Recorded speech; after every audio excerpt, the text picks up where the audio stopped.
there's not only a serious problem with autonomous liberalism, but also with flourishing liberalism. In Israel? Yes. Of course.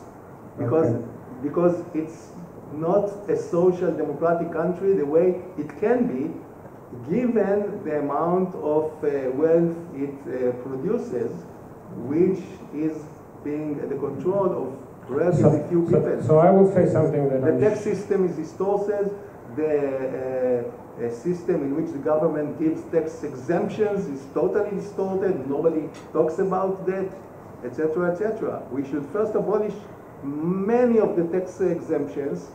By that, create more funds available to the state, and then channel them for still bettering the conditions of the vast majority of the population.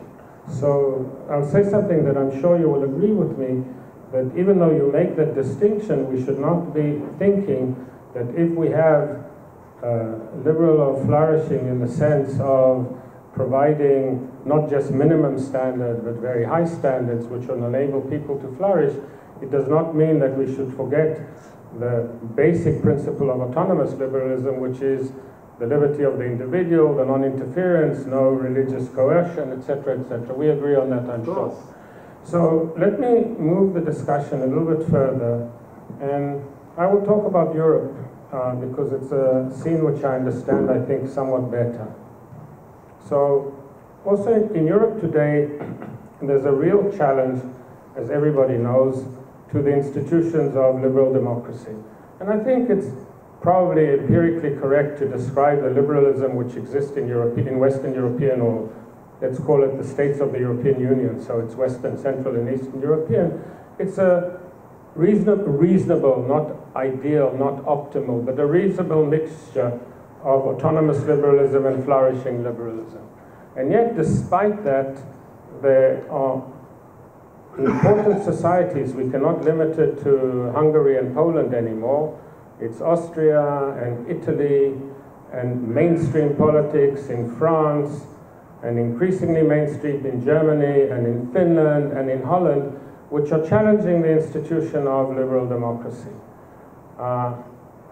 So it's a question of why is that happening if basically it's always never going to be optimal, but basically these societies, and we're talking about post-2008 crisis, so we're talking about 2015, 2016, unemployment is way, way down in most Western European countries.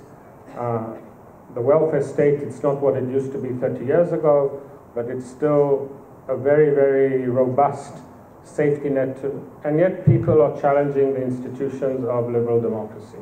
So here is one of the explanations that is given. Liberal democracy, whether it's the autonomous or the flourishing type,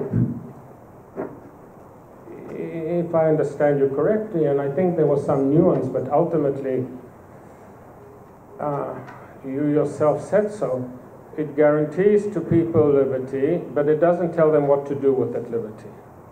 It guarantees to people a standard of living, let's even say a robust standard of living, healthcare, education, etc. But it doesn't say, and of course a democratic government, but it doesn't say how that democracy should operate, as long as it follows the procedures of democracy, as long as the social network of flourishing liberalism is in place. It doesn't give any direction in that way. Now, the thesis goes that there's a, if we use the same word, there's an ontological hunger of the human condition, that people are not satisfied with this premise of liberalism, just let me flourish and I'll be happy. That people want to have a telos in life. They want to feel that there's something more important there in their own individual flourishing. That's hardwired into us, that we want to feel that there's a meaning to our life, to our existence, and that meaning cannot simply come from my ability to flourish, that there's something that is bigger than that. And the liberal democracies in Europe simply do not provide that. They are very robust in saying we believe in democracy. If you asked European, I actually did an empirical study on this. What did I do? Every 6 months, the presidency of the European Union changes. And when the presidency of the European Union changes, the head of state and government goes to the European Parliament and gives a big speech when they take over the presidency. So today Romania, from the 1st of January, became the president. Before that, France, Germany, etc. And I compared these speeches over 20 years. And what they do is, because it's a non-programmatic speech, so it always becomes a speech about values. And they talk about what are the values that we in our societies believe in. And with no exception, there's always the holy trinity of democracy, human rights, and the rule of law. If it's Mrs. Merkel, it will be the rule of law, democracy, and human rights. But it's just, you change the order of these three values. Now, don't get me wrong, these are tremendously important values. Who wants to live in a country that is not democratic, that does not respect fundamental human rights, and which does not adhere to the rule of law? But in some ways, and don't misunderstand me, these have this kind of hollowness which says, okay, human rights, we provide you with your zones of liberty. Democracy, we provide that voter preference will be respected. But we don't tell you at all what the voter preference should be. So what are you going to do with your liberty? What are you going to do? What content will you put into the rule of law? And since it doesn't do that, and now I go back to my previous point, it's a claim. The claim is that people have an ontological need that they don't want to simply individually flourish, that they want to have a life, a meaning life, which goes beyond the individual interest and individual flourishing. So who comes into the breach? Nationalism. And religion. In Europe, religion doesn't come into the breach. Europe is a thoroughly secular society today, with the exception of Poland. The churches are empty. There are more people in Great Britain every weekend that go to a mosque than there are Christians who go to a church. So it's a very secular society.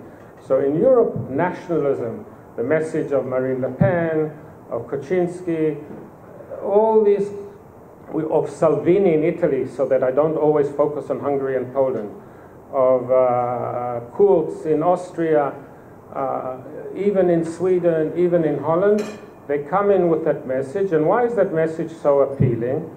It's not because they're really troubled by these immigrants. It's because they have a deep need to feel that there's something bigger than themselves that gives a telos, that gives a meaning to their life. And the only act in town today is this kind of nationalism. So we've just left it open also to sometimes a crypto-fascist version of nationalism. But we have to ask ourselves, why is it appealing to so many millions of people? Why is Salvini today the most popular politician in Italy? And there is, it's not exactly a critique of liberalism, is to say, therefore throw away liberalism. But it's to show a dark side of that moon of liberalism, a kind of emptiness in it, which does not respond to what people are after, and then the crypto-fascists or the nationalists step into the breach. It may be then in Israel religion comes into the breach. I'm not sure, I don't want to say that. But it's an aspect even of a liberal or flourishing that doesn't satisfy the human condition.